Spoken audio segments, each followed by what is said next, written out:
बात बिहार की करते हैं। 17 अगस्त को बिहार के सासाराम से शुरू हुई राहुल तेजस्वी की वोटर अधिकार यात्रा आज सीमांचल क्षेत्र में प्रवेश कर गई।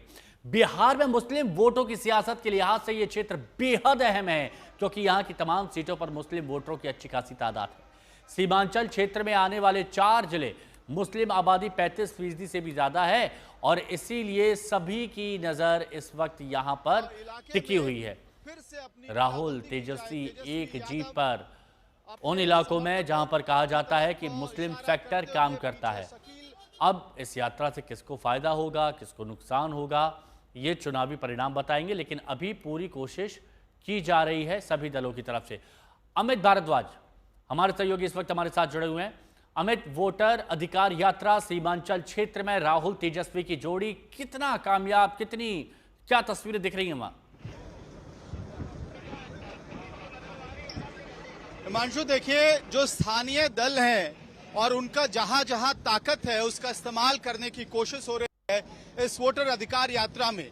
सीमांचल में आमतौर पे हम मुस्लिम वोट बैंक की बात करते हैं, लेकिन आज जो पहला ब्रेक लगा वोटर अधिकार यात्रा में वो उस इलाके में था जहां पे मखाने की खेती होती है और एक अलग तरह की तस्वीर आपको दिखाई देती है। कटिहार का ये इलाका है, लेकिन जो लोग उस मखाने की खेती में मजदूरी करते हैं दरभंगा से आते हैं। अब दरभंगा में भी मखाने की खेती होती है, लेकिन सोचिए कि बेरोजगारी और वहां पे रिसोर्सेस की कमी का आलम यह है कि कटिहार में आके अपने ही राज्य में माइग्रेटेड लेबर के तौर पे काम करते हैं। तो मुकेश सहनी राहुल गांधी और तेजस्वी यादव को उस पूरे मोहल्ले में ले गए जहां पे बड़ी संख्या में तकरीबन 50-60 हजार से ज्यादा की संख्या में दरभंगा के लोग मखाने की खेती में मजदूरी का काम करने आते हैं और मुकेश सहनी के अपने समुदाय से आते हैं।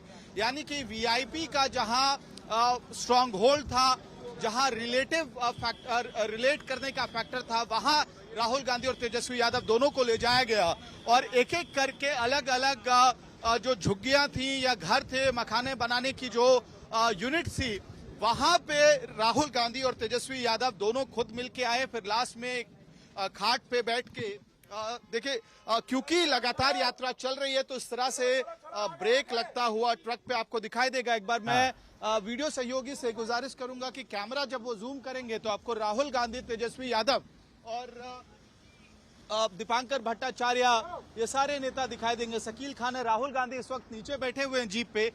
तो ब्रेक के बाद जब यात्रा रिज्यूम हुई है तो जीप से यात्रा शुरू हो गई। अब धीरे धीरे कटिहार के इंटीरियर्स में यात्रा चलती जाएगी और फिर देर रात आज पूर्णिया में हॉल्ट होगा, जहां से एक और इंटरेस्टिंग तस्वीर हमें शायद देखने को मिल सकती है, क्योंकि बड़ी लंबी चर्चा रही है कि पप्पू यादव इस यात्रा में कैसे एकोमोडेट होंगे।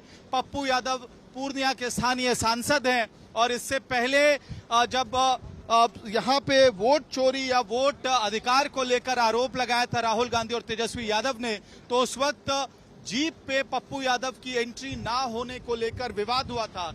लेकिन जब पूर्णिया ये यात्रा पहुंचेगी तो क्या स्थानीय सांसद को जगह मिलती है, ये सवाल होगा। और ये सवाल इसलिए भी होगा कि क्योंकि फिलहाल जिस इलाके से यात्रा अभी चल रही है, शकील खान स्थानीय विधायक हैं, एक चेहरा है इस इलाके में, उनको जीप में जगह दी गई है। तो क्या पप्पू यादव को स्थान मिलता है, मंच पे जगह मिलती है उनके अपने गढ़ में या नहीं, इसको लेकर भी एक राजनीतिक निगाह और खास तौर पे हमारे लिए भी रिपोर्टिंग के नजरिए से भी निगाह बनी रहेगी।